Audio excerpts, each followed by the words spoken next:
और nitrogen and sulphur chapter पढ़ा था। अब जो क्वेश्चन जो है ना हम इनऑर्गेनिक के साथ ही कर लेंगे क्योंकि मिक्स्ड आते हैं।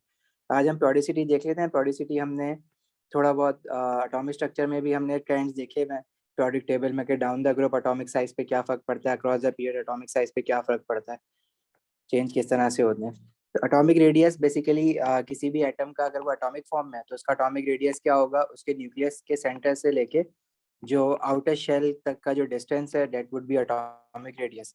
अगर कोई मॉलिक्यूल बना हुआ है जैसे कि क्लोरीन मॉलिक्यूल है तो ये हमें पता है कि दो एटम जो है वो ओवरलैप करते हैं उनके ऑर्बिटल्स, तो इनका जो कोवेलेंट रेडियस होता है वो एक न्यूक्लियस के सेंटर से दूसरे न्यूक्लियस के सेंटर तक का जो डिस्टेंस है that would be covalent radius. अच्छा, इस कोवेलेंट रेडियस ऐसा नहीं होता कि दो क्लोरीन एटम है उनके रेडियस को हम ऐड कर दें तो वो कोवेलेंट रेडियस बन जाए। क्योंकि जब ये ओवरलैप करते हैं तो ऑब्वियसली कि इनके दोनों के रेडियस पर मैं ऐड करके कोवेलेंट रेडियस नहीं निकाल सकता, वो उससे छोटा होता है। अगर दोनों को ऐड करूंगा तो बड़ा है। इसी जो ओवरलैपिंग रीजन है इसको फिर क्योंकि करीब करीब हो जाता है एक दूसरे से तो कोवेलेंट रेडियस दोनों के एटॉमिक रेडियस के कंबाइन से छोटा होगा। तो ये आसान सी बात है। इससे पहले कोई प्रोडक्ट चैप्टर पढ़ाया टेबल तो नहीं? नहीं, मैं वेट कर रहा था। अच्छा, प्रोडक्ट टेबल तुम सबने देखा हुआ है तो इसमें नई चीज नहीं है। पीरियड 3 प्रोडिसिटी में जो हम लोग ट्रेंड्स पढ़ेंगे वो ज्यादातर हम फोकस करेंगे पीरियड 3 पे, पीरियड 3 के रिएक्शंस पे और इसके एटॉमिक रेडियस और आयनिक रेडियस के ट्रेंड पे। जैसे हम लोगों ने पीरियड 3 की आयनाइजेशन एनर्जी एटॉमिक स्ट्रक्चर में डिस्कस की थी, इसी तरह यहाँ पे पीरियड 3 पे ही हमारा फोकस होगा। अच्छा, ये सारी डिटेल्स इसमें जो लिखा हुआ है मैं ये बता देता हूँ। अब अक्रॉस द पीरियड अगर हम जाएंगे पीरियड 3 में तो अक्रॉस द पीरियड हमारे पास एटॉमिक रेडियस हमेशा छोटे होते हैं। उसका रीजन क्या है? उसका रीजन ये है, हम लोग पढ़ते हैं सोडियम से क्लोरीन तक, आर्गन को डिस्कस नहीं करते। रीजन उसका क्या है कि एटॉमिक रेडियस क्यों छोटे होते हैं? देखो, अक्रॉस द पीरियड हमारे पास न्यूक्लियर चार्ज इंक्रीज होता है, प्रोटॉन नंबर इंक्रीज हो रहा होता है ना। सोडियम का 11 है, मैग्नीशियम का 12 है, सिलिकॉन का 14 है। इसी तरह न्यूक्लियर चार्ज इंक्रीज होता है। न्यूक्लियर चार्ज इंक्रीज होने का रीजन क्या होता है? क्योंकि इनका प्रोटॉन नंबर इंक्रीज हो रहा होता है। अब प्रोटॉन नंबर इंक्रीज हो रहा है लेकिन नंबर ऑफ शेल्स तो कांस्टेंट है क्योंकि पीरियड 3 में सारे तो सबके पास 3 शेल्स होंगे। नंबर ऑफ शेल्स कांस्टेंट होने की वजह से हमारे पास शील्डिंग इफेक्ट कांस्टेंट रहता है। अब शील्डिंग इफेक्ट कांस्टेंट है और न्यूक्लियर चार्ज इंक्रीज हो रहा है तो इट मींस ओवरऑल इफेक्ट क्या आएगा कि न्यूक्लियस जो है न्यूक्लियर पुल ज्यादा स्ट्रॉन्गर होता जा रहा है। तो न्यूक्लियर पुल स्ट्रॉन्गर होने की वजह से हमारे पास शील्डिंग जो है काउंटर करता है न्यूक्लियर पुल को, लेकिन शील्डिंग तो सेम है। न्यूक्लियर पुल इंक्रीज होता जा रहा है तो होगा क्या कि इलेक्ट्रॉन जो है वो न्यूक्लियस के ज्यादा करीब करीब आ रहे होंगे न्यूक्लियर पुल इंक्रीज होने से एज कम्पेयर टू सोडियम से। अगर मैग्नीशियम की तरफ देखें या एल्यूमिनियम की तरफ देखें, जिसकी वजह से अल्टीमेटली हमारे पास across the periods atomic radii जो होते हैं वो डिक्रीज होते हैं। और ये ट्रेंड भी यही शो कर रहा है हमें। सोडियम का सबसे बड़ा, फिर मैग्नीशियम का, फिर एल्यूमिनियम का, सिलिकॉन का, फास्फोरस, सल्फर एंड क्लोरीन। सही है, आसान सी बात है। आगे बढ़े। ये सारी ना डिटेल हमने एटॉमिक स्ट्रक्चर में भी लिखी हुई है और ये ना हैंडआउट में भी लिखी हुई है, तो आपको दोबारा लिखवाने की मुझे जरूरत नहीं है क्योंकि हम ऑलरेडी इसको एक बार लिख चुके हैं। अच्छा, ये तो एटॉमिक रेडियाई की बात हो गई। आयनिक रेडियाई पे क्या फर्क पड़ता है across the period? Ionic radii, अब देखो जो मेटल्स हैं वो इलेक्ट्रॉन लूज करते हैं। तो सोडियम के आउटर शेल में एक इलेक्ट्रॉन होता है, जब वो एक इलेक्ट्रॉन लूज कर देता है तो वो शेल ही खत्म हो जाता है उसका। तो अगर मैं सोडियम एटम का एटॉमिक रेडियस देखूंगा तो सोडियम एटम का जो है वो ज्यादा होगा, लेकिन अगर मैं सोडियम आयन का देखूंगा तो वो कम होगा। सिमिलरली अगर मैं मैग्नीशियम एटम का देखूंगा तो वो ज्यादा होगा, मैग्नीशियम आयन का कम होगा। एल्यूमिनियम एटम का देखूंगा तो वो ज्यादा होगा, एल्यूमिनियम आयन का कम होगा। सिमिलरली सिलिकॉन के बारे में हम ये कहते हैं कि सिलिकॉन +4 4 इलेक्ट्रॉन लूज भी कर सकता है, 4 इलेक्ट्रॉन गेन भी कर सकता है। जब वो लूज करेगा तो एक शेल कम होगा, तो सिलिकॉन एटम का रेडियस ज्यादा होगा, सिलिकॉन आइन +4 जब बनाएगा तो वो कम होगा। लेकिन जब सिलिकॉन -4 बनाएगा तो वो फिर उस केस में सिलिकॉन एटम से ज्यादा होगा, तो वो हम ऊपर बनाएंगे अगर -4 सिलिकॉन बनता है। लेकिन यूजुअली सिलिकॉन +4 ही बनाते हैं तो उन्होंने +4 के लिए दिखाया हुआ है। अब सिलिकॉन ऑनवर्ड्स ग्रुप 15 से phosphorus, sulphur, chlorine, argon they gain electron. तो उनका शेल तो खत्म नहीं होता ना, शेल आउटर शेल तो उतने ही, नंबर ऑफ शेल्स उतने ही रहते हैं। तो as compare to ion cationic radius जो होते हैं वो उनके रिस्पेक्टिव एटम से छोटे होते हैं। लेकिन जो एनायनिक रेडियस होते हैं फ्रॉम ग्रुप 15 ऑनवर्ड्स वो अपने रिस्पेक्टिव एटम से बड़े होंगे। फास्फोरस एटम का एटॉमिक रेडिया यहाँ पे था, लेकिन जब वो आयन बना तो उसने एक इलेक्ट्रॉन गेन करा है। इलेक्ट्रॉन गेन करा है लेकिन नंबर ऑफ शेल्स तो नहीं बढ़े, नंबर ऑफ शेल्स तो उतने ही है, लेकिन इलेक्ट्रॉन गेन जब करा है तो इलेक्ट्रॉन्स के बीच में रिपल्जन बढ़ जाएगी, वो एक दूसरे से दूर दूर हो जाएंगे थोड़ा थोड़ा। तो जो फॉस्फाइड आयन होगा उसका जो एटॉमिक रेडियस है उस वो फास्फोरस एटम से थोड़ा बड़ा होगा। सिमिलरली सल्फर में भी यही कहानी है और क्लोरीन में भी यही कहानी है। अच्छा, अक्रॉस द पीरियड डिक्रीज क्यों हो रहा है फास्फोरस से क्लोरीन? वो अगेन वही बात है कि न्यूक्लियर चार्ज तो इंक्रीज हो रहा है ना, और शील्डिंग कांस्टेंट है। तो इस वजह से फास्फोरस और सल्फर को कंपेयर करो तो सल्फर का छोटा है, लेकिन सल्फर एटम को सल्फर आयन से कंपेयर करो तो सल्फर आयन का बड़ा होगा। यहाँ पे जो वैल्यूज दी हुई है अगेन ये याद तो नहीं करनी है हमें। अब ये वैल्यूज जो है हमारे पास एटॉमिक कुछ एटम्स की और कुछ आयंस की डाटा बुकलेट में गिवन होती है। डाटा बुकलेट आपके पास जो है वो अलग से तो नहीं आएगी, अगर किसी क्वेश्चन में रिक्वायर्ड है ये डाटा तो वो क्वेश्चन के नीचे उसको दे देगा। स्पेसिमेन पेपर मैं आपको भेजता हूँ तो उसमें उसने क्या किया है, हर क्वेश्चन के नीचे अगर जो डाटा बुकलेट का जो चीजें रिक्वायर्ड है तो उसने नीचे दे दी है। उससे हमारे लिए और आसानी हो गई है, वरना डाटा बुकलेट में ढूंढना पड़ता था जाके। ठीक है, सो फार सो गुड, आगे बढ़े।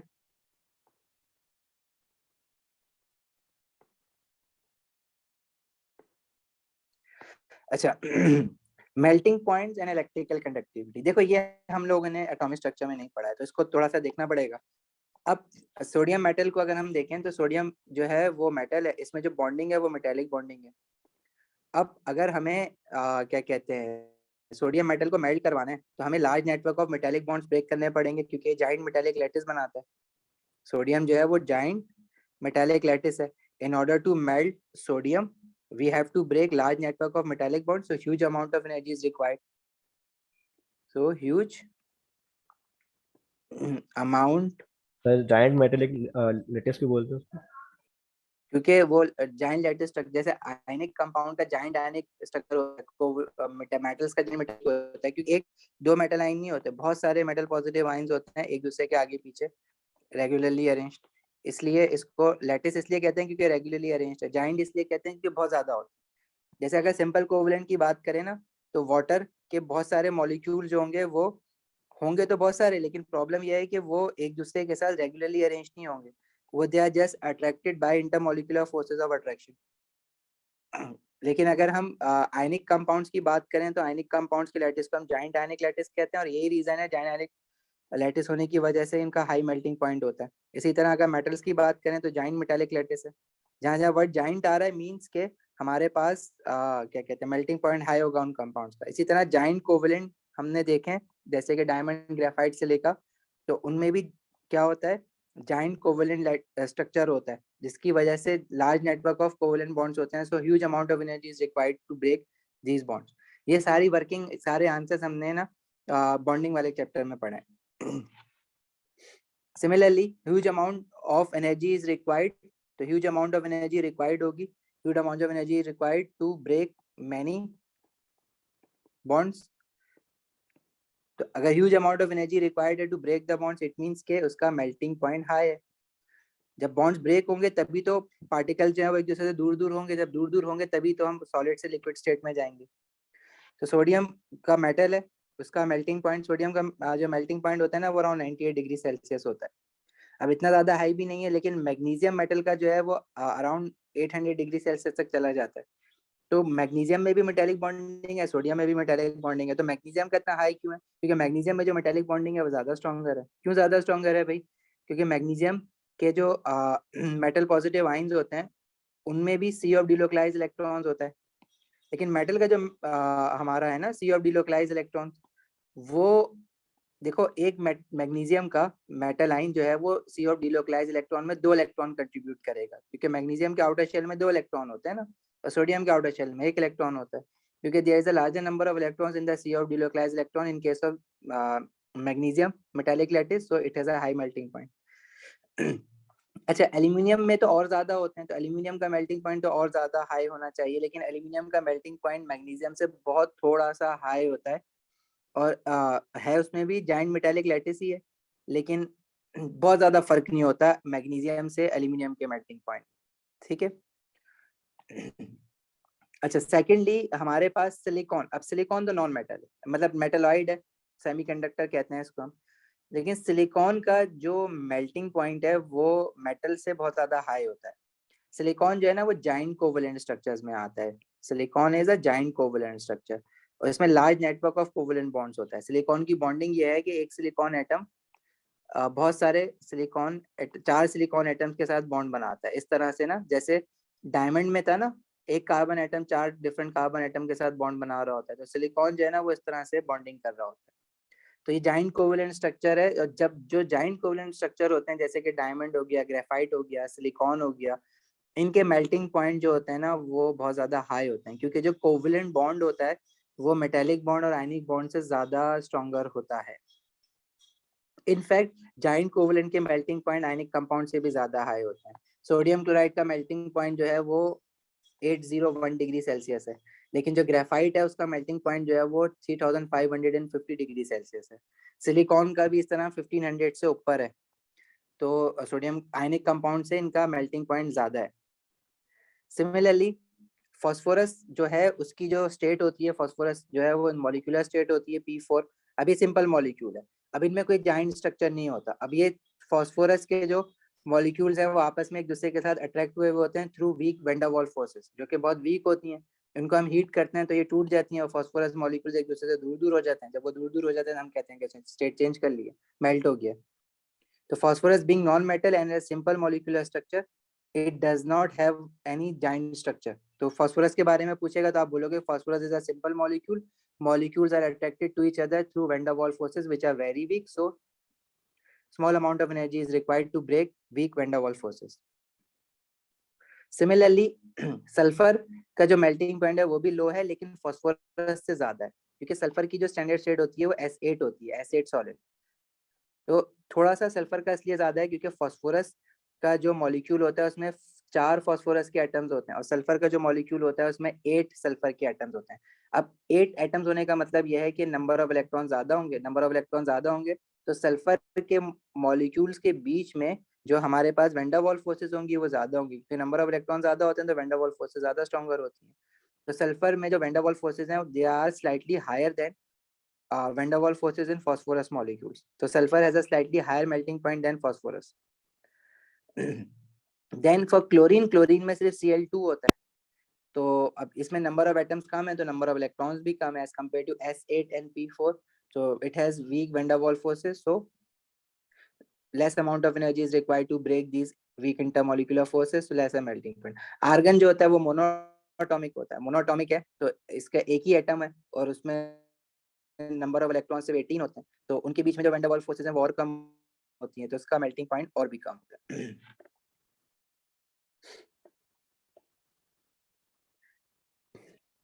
देखो हम मैग्नीशियम और एल्युमिनियम का भी एक्सप्लेन कर सकते हैं और सोडियम का भी।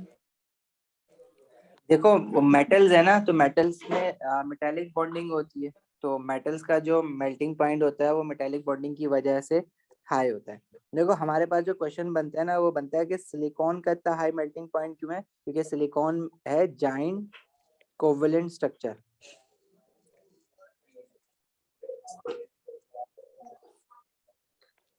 और जाइंट कोवेलेंट स्ट्रक्चर का मतलब क्या है कि इसमें large network of covalent bonds हैं। तो जब भी किसी चीज में large network of covalent bonds होते हैं it means huge amount of energy is required to break many bonds. Huge amount of energy is required to break many bonds. So high melting point. भैया mic खुला हुआ है आपका। इसी तरह phosphorus जो है वो सिंपल मॉलिक्यूलर स्ट्रक्चर है। और सर क्लास कितने बजे स्टार्ट हुई? मेरी थोड़ी सी शायद मिस हो गई है। ओके देखो फास्फोरस अगर रिकॉल करो तो इस तरह का होता है, ठीक है। और ये एक फास्फोरस का मॉलिक्यूल है जिसमें 4 फास्फोरस एटम्स हैं और different phosphorus molecules are attracted to each other through van der Waals forces. तो वैन डर वाल्स फोर्सेस तो सबसे weakest type of intermolecular forces है ऑलरेडी, ठीक है। उनका क्या मुकाबला कोवलेंट और आयनिक से। तो सिंपल मॉलिक्यूलर स्ट्रक्चर है, P4 मॉलिक्यूल्स के बीच में जो फोर्सेस ऑफ अट्रैक्शन है have weak van der Waals forces. Van der Waals पूरा लिखना आंसर में, स्पेलिंग मतलब। So less heat energy is required to break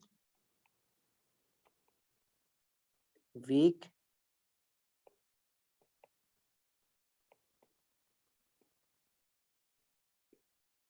van der Waals forces। इसी तरह सल्फर के बारे में पूछा जाए तो सल्फर भी जो है हमारे पास सिंपल मॉलिक्यूलर स्ट्रक्चर है जस्ट लाइक फॉस्फोरस। तो इसमें भी हमारे पास जो है वो सेम ही एक्सप्लेनेशन है कि सल्फर का मेल्टिंग पॉइंट क्यों कम होता है। लेकिन सल्फर का जो मेल्टिंग पॉइंट है वो क्या कहते हैं फॉस्फोरस से क्यों ज्यादा होता है, क्योंकि सल्फर में van der Waals forces in sulphur molecules are slightly greater.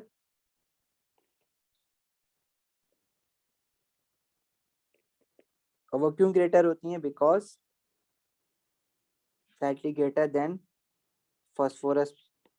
उसका रीजन क्या होता है, बिकॉज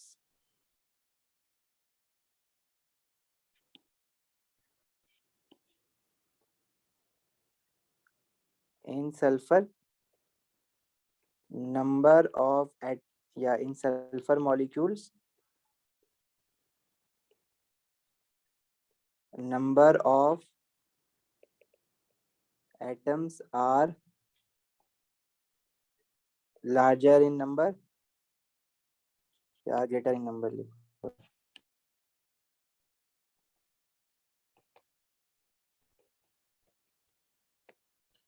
ठीक है। तो it means more electrons, hence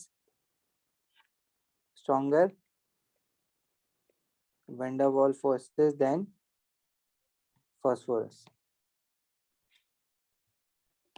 ठीक है। क्लोरीन का इन दोनों से क्यों कम होता है कि क्लोरीन में भी अगेन एक्सप्लेनेशन सेम ही है कि इसके अंदर भी हमारे पास क्या होता है सिंपल मॉलिक्यूलर स्ट्रक्चर है और नंबर ऑफ एटम्स जो हैं वो क्लोरीन के बहुत ही कम सिर्फ 2 ही हैं। फॉस्फोरस में 4 है, सल्फर में 8 हैं एक मॉलिक्यूल में। लेकिन हमारे पास जो क्लोरीन है उसके एक मॉलिक्यूल में हमारे पास सिर्फ 2 ही क्लोरीन एटम्स हैं।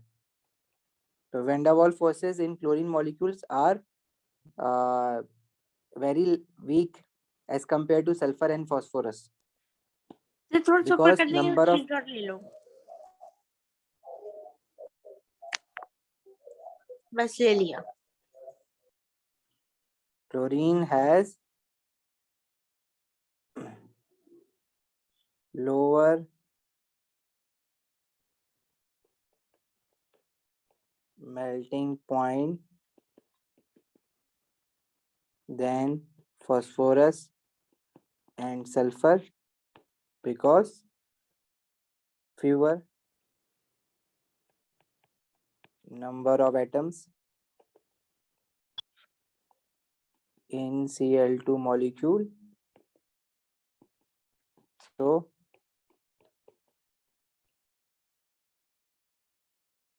fewer number of electrons, hence weaker van der Waals forces than sulfur and phosphorus molecules।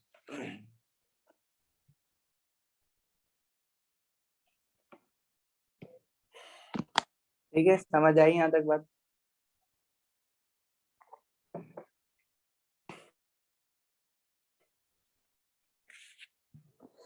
आगे बढ़े।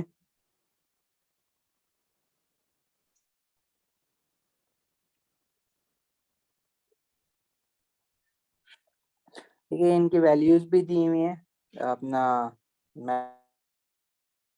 मेल्टिंग पॉइंट्स की। आर्गन का सबसे कम इसलिए क्योंकि वो मोल, तो smallest number of atoms and smallest number of electrons है, तो weakest van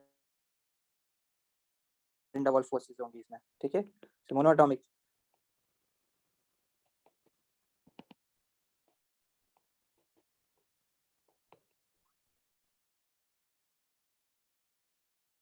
single atom, smallest number of electrons, तो weakest van der Waals forces, ठीक है।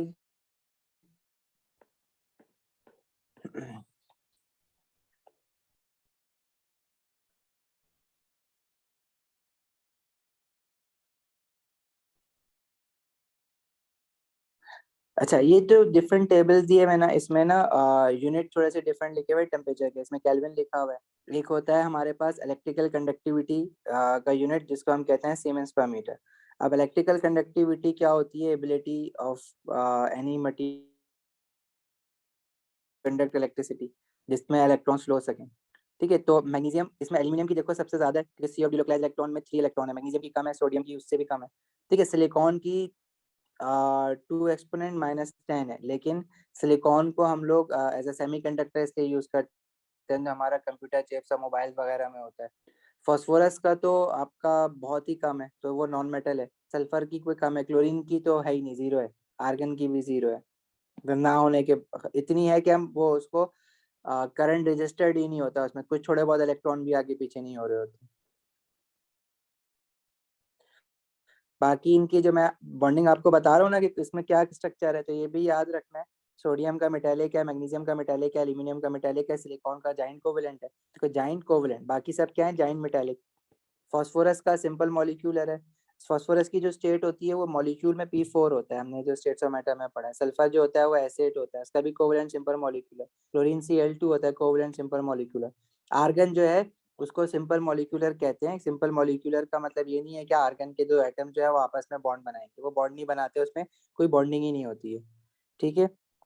तो स्ट्रक्चर उसका सिंपल मॉलिक्यूलर कहलाता है, मतलब सिंगल सिंगल एटम्स होते हैं, वो उसको सिंपल मॉलिक्यूलर ही कहते हैं, लेकिन किसी तरह की बॉन्डिंग नहीं है उसमें। सबको पता है ग्रुप 18 जो है वो नॉर्मल कंडीशन पे बॉन्ड नहीं बनाता है। जबरदस्ती कोई बॉन्ड बना दिया जाए उसका हीट वीट करके तो एक अलग बात है, वरना वो बॉन्डिंग नहीं करता है।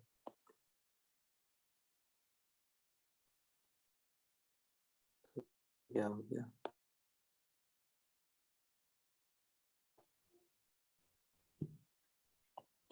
अच्छा, फिर हमारे पास टाइम्स ऑफ आयनाइजेशन एनर्जीज है।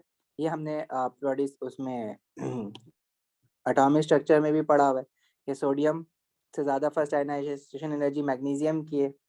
एल्यूमिनियम की क्यों कम होती है उसका रीजन हमने पढ़ा हुआ है कि एल्यूमिनियम का जो आउटर शेल इलेक्ट्रॉन है वो 3p1 से निकालते हैं as compare to 3s2 in magnesium.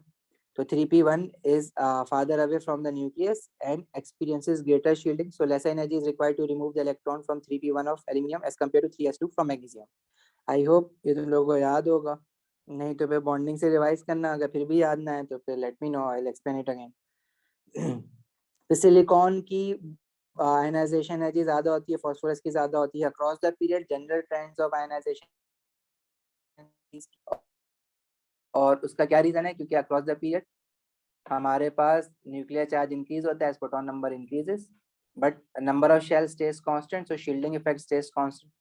तो ओवरऑल इफेक्ट इज हमारे पास न्यूक्लियर पोल इंक्रीज होता है, due to which more energy is required in order to remove the outermost electron from the nuclear pool, hence ionization energy increases.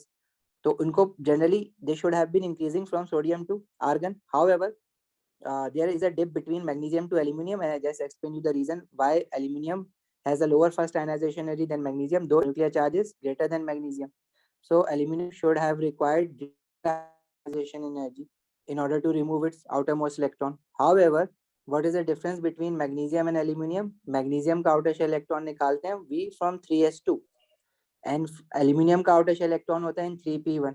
तो P subshell is at a high energy level than the S subshell. So if anything is already at a high energy level, so it means its electrons would be at a high energy level, so they require lesser energy to be removed. इसका reason हमने इसके detail reason हमने क्या लिखा था?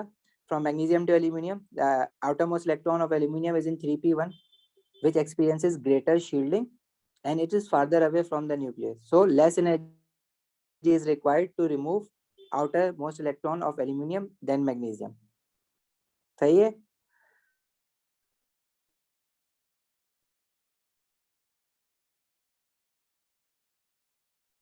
देख लेना lectures में, अगर नहीं तो why sulfur has a lower first energy than phosphorus, though its nuclear charge is 16, so it should have been attracting its outer shell electron more forcefully, but sulfur of phosphorus and sulfur, तो उसमें sulphur की electronic configuration खत्म होती है 3p3 पे, phosphorus की होती है 3p4 पे. Remember, there is no pairing of electrons in 3p subshell. However, in sulfur there is a pairing of electron. So due to this pairing, this paired electrons feels repel each other. अगर आप निकालने गए हो electron को और वो आपस में एक दूसरे के साथ रिपल्जन कर रहा है, लड़ाई कर रहा है, तो उनको निकालना आसान हो जाता है. ठीक है, तो in phosphorus there is in sulphur there is pairing of electron, so it is easier to remove the outermost electron of sulfur than phosphorus, hence it has a lower ionization energy. then chlorine की और ज्यादा होती है, proton number 17, और argon की और ज्यादा होती है. तो ये trend of first ionisation energy हमने बहुत डिटेल में अपना एटॉमिक स्ट्रक्चर के चैप्टर में भी डिस्कस किया है, यहाँ पर भी वही है. मेक श्योर ये बहुत इंपॉर्टेंट भी है, और उसका सवाल एटॉमिक स्ट्रक्चर के साथ ही ज्यादा बनता है, प्रोडेसिटी के साथ नहीं बनता होता. अच्छा, देन पीरियड 3 एलिमेंट्स के रिएक्शंस क्या है? सोडियम जो है वो ऑक्सीजन के साथ रिएक्ट करता है to produce sodium oxide. Sodium is a very reactive metal. In fact if we put pure sodium metal in air, तो हवा में ऑक्सीजन के साथ it will burn right away. Vigorous reaction है. तो वो जब जलेगा तो उसका एक फ्लेम कलर जो होता है वो इस तरह का ब्राइट येलो फ्लेम कलर होता है. अब आपने रिएक्शन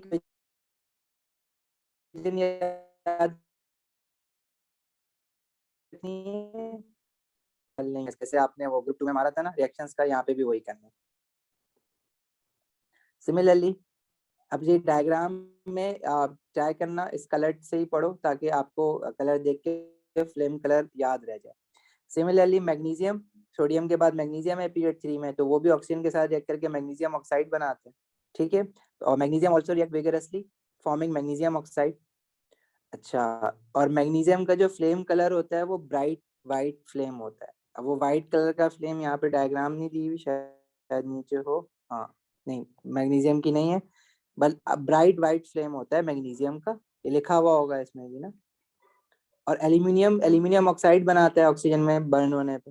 ठीक है, लेकिन एल्यूमिनियम जो मेटल है ना वो इजीली बर्न नहीं होता. मैं उसको बताता हूँ उसका क्या रीजन है. लेकिन एल्यूमिनियम ऑक्साइड जो बनेगी वो भी ब्राइट वाइट फ्लेम ही होता है, उसका भी सेम ही कलर होता है फ्लेम का. सोडियम का येलो, मैग्नीशियम और एल्यूमिनियम का व्हाइट. अच्छा,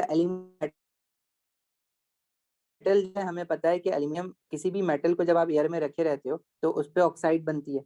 लेकिन एल्यूमिनियम मेटल की जो सरफेस पे जो एल्यूमिनियम के एटम्स होते हैं उस पे जो एल्यूमिनियम की ऑक्साइड लेयर बनती है, we know that is non porous.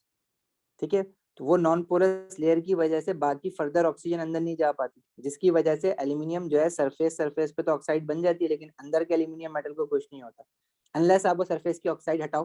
तो वो जब सरफेस की हटेगी तो फिर दोबारा जो एक्सपोज्ड एल्यूमिनियम एटम्स होंगे उनकी ऑक्साइड लेयर बन जाएगी, तो अगेन वो फिर रुक जाएगी. तो हम क्या करते हैं एल्यूमिनियम को रिएक्ट करवाने के लिए, इस यही वजह है कि एल्यूमिनियम जो है ना वो एसिड के साथ भी रिएक्ट नहीं कर पाता ड्यू टू ऑक्साइड लेयर. यही वजह है कि वो ऑक्सीजन के साथ भी रिएक्ट नहीं कर पाता ड्यू टू ऑक्साइड लेयर. लेकिन अगर उसको रिएक्ट करवाना है, उसकी रिएक्टिविटी इतनी है कि वो रिएक्ट कर सकता है एसिड्स के साथ भी, ऑक्सीजन के साथ भी. लेकिन वो अपनी सरफेस पे जो ऑक्साइड लेयर बनी हुई होती है उसकी वजह से रिएक्ट नहीं कर रहा होता. अगर आपको रिएक्ट करवाना है तो एल्यूमिनियम को आप पाउडर फॉर्म में ले लो, तो सारे एरिया उसके सारे पॉइंट से एक्सपोज हो जाएगा, तो वो रिएक्शन होगा. तो in order for aluminium to react with oxygen or acids or water, in fact तो you have to take aluminium in powder form, ठीक है। तो aluminium does react well with oxygen but powder aluminium. Similarly sodium, magnesium, aluminium, उसके बाद आता है silicon. Silicon जो है वो ऑक्सीजन के साथ रिएक्ट करके सिलिकॉन 4 ऑक्साइड, सिलिकॉन डाइऑक्साइड भी कहते हैं इसको, और इसी को हम सिलिका भी कहते हैं, लेकिन ये स्लो रिएक्शन है। Similarly phosphorus react vigorously with oxygen, a yellow or white flame is seen। जब phosphorus जलता है तो येलोइश व्हाइट फ्लेम ना, कुछ जगहों पे वो येलो दिख रहा होता है, कुछ व्हाइट दिख रहा होता है। तो फॉस्फोरस ऑक्सीजन के साथ रिएक्ट करके P4O10 बनाता है। अब ये फॉर्मूला याद रखना है, आप PO2 मत लिख देना, इसका P4O10 बनाता है। अब आप इसमें फॉर्मूले में आप फॉस्फोरस का ना तो चार्ज आप एज पर वैलेंसी तो वो -3 होता है, ऑक्सीजन -2 होता है, लेकिन ये तो कोवलेंट बना रहा है ना, कोवलेंट बना रहा है तो वो P4O10 बना रहा है। अब ये इसकी लॉजिक के चक्कर में नहीं पड़ना है, अब आपने ये याद रखना है कि P4O10 बन रहा है, सिलिकॉन का SiO2 बन रहा है, एल्यूमिनियम का Al2 हो जाए, तो आयनिक के फॉर्मूले तो बन जाते हैं, लेकिन कोवलेंट के आपको याद रखने पड़ेंगे। इसी तरह सल्फर ऑक्सीजन के साथ सल्फर डाइऑक्साइड बनाते हैं। अच्छा, सल्फर की बर्निंग का बड़े क्वेश्चन आते हैं, क्योंकि इसका जो फ्लेम कलर है ना वो एक यूनिक फ्लेम कलर है, ब्लू कलर का। मतलब मेटल्स में नॉन मेटल में सल्फर जब जलता है तो उसका ब्लू फ्लेम कलर आता है। इसको हम गैस जार में रख के ना रिएक्ट कराते हैं ताकि फ्लेम जो है थोड़ी देर तक जलता रहे। तो ये सल्फर की बर्निंग का है। इसी तरह सल्फर डाइऑक्साइड जो बनी है वो फर्दर रिएक्ट करती है ऑक्सीजन के साथ टू प्रोड्यूस सल्फर ट्राइऑक्साइड। ये जो हमारा कॉन्टैक्ट प्रोसेस है, लास्ट चैप्टर में हमने प्रोडक्शन ऑफ सल्फ्यूरिक एसिड में भी देखा है, कैटलिस्ट V2O5। अच्छा, बाकी इनके रिएक्शन ग्रुप पीरियड 3 के रिएक्शन हमारे पास सोडियम मेटल का क्लोरीन के साथ भी NaCl बनाएगा, विगरसली रिएक्ट करता है वो। इसी तरह मैग्नीशियम एल्यूमिनियम का क्लोरीन के साथ magnesium chloride, aluminium chloride would be Al2Cl6, क्योंकि AlCl3 अगर आपको याद हो तो वो AlCl3 इस फॉर्म में रह नहीं पाता, वो फॉरेन डेटिव बॉन्ड बना लेते हैं। ये अगर याद है तुम लोगों को, ये वाली जो चीज हमने पढ़ी है ना, इसकी बात कर रहे हैं।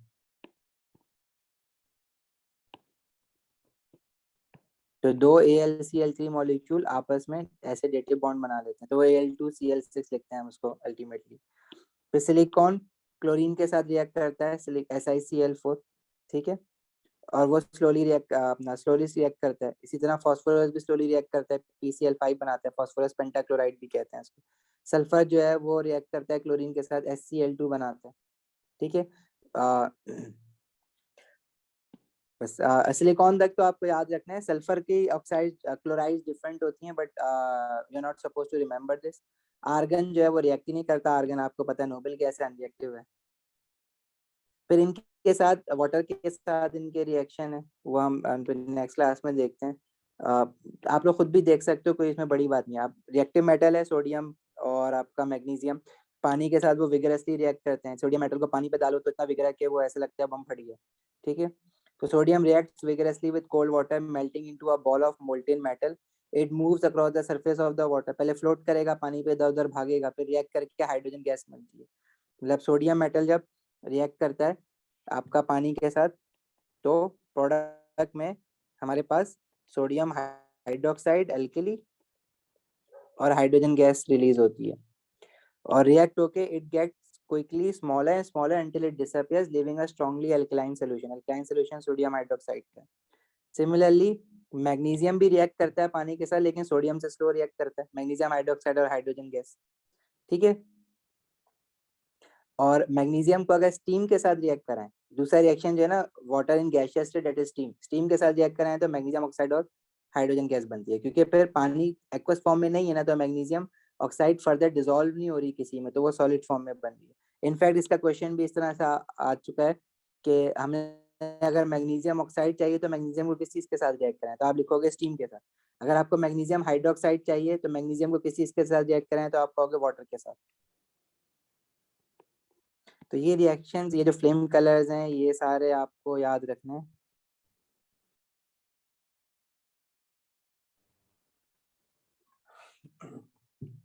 अच्छा, ये एक पार्ट जो है ना, ये ऑर्गेनिक का बीच में कहीं गलती से डल गया है इसका, तो you do not have to do this, उसके बाद वाला पार्ट जो है ना वो हमें करना है, ये वाला effect of oxidation number of oxides, यहाँ से ये हम नेक्स्ट क्लास में करेंगे। ये हैंडआउट मैं आपको सेंड कर चुका हूँ ऑलरेडी, ट्राई करो जितने केमिकल रिएक्शन याद कर सकते हो याद कर लो। ये सब देखो इनऑर्गेनिक में याद करने वाला काम है, ये याद कर लोगे तो क्वेश्चन हमारे हो जाएंगे। ट्राई करो। आपके पास अब तक 3 हैंडआउट हो गए, नाइट्रोजन एंड सल्फर ग्रुप 2, और ये हमारा फिर प्रोडिसिटी है, ये हमारा नेक्स्ट क्लास में खत्म हो जाएगा प्रोडिसिटी। फिर ग्रुप 17 रह जाएगा। ग्रुप 17 में भी यही कहानी है, रट्टे मारने वाली। ठीक है, ये इनऑर्गेनिक केमिस्ट्री है पूरी, लेकिन ये इंपॉर्टेंट इसलिए क्योंकि पेपर 2 में इसके क्वेश्चन ज्यादा आते हैं। 1 से 2 क्वेश्चन, 2 क्वेश्चन भी दे देता है कभी कभार इसके, तो अक्सर ही दे रहा है, बल्कि अब ट्रेंड थोड़ा चेंज कर रहा है, एक क्वेश्चन पे आ गया दोबारा, लेकिन अब पिछले 5-6 साल इसने 2-2 क्वेश्चन चलाए इसके। और इसमें आपको पक्का पक्का याद होना चाहिए, और इसका कोई शॉर्टकट नहीं है हमारे पास कि हम कोई ट्रिक लगा के ऐसे क्वेश्चन निकाल। ठीक है, अब आप एएस वाले जा सकते हैं। Thank you.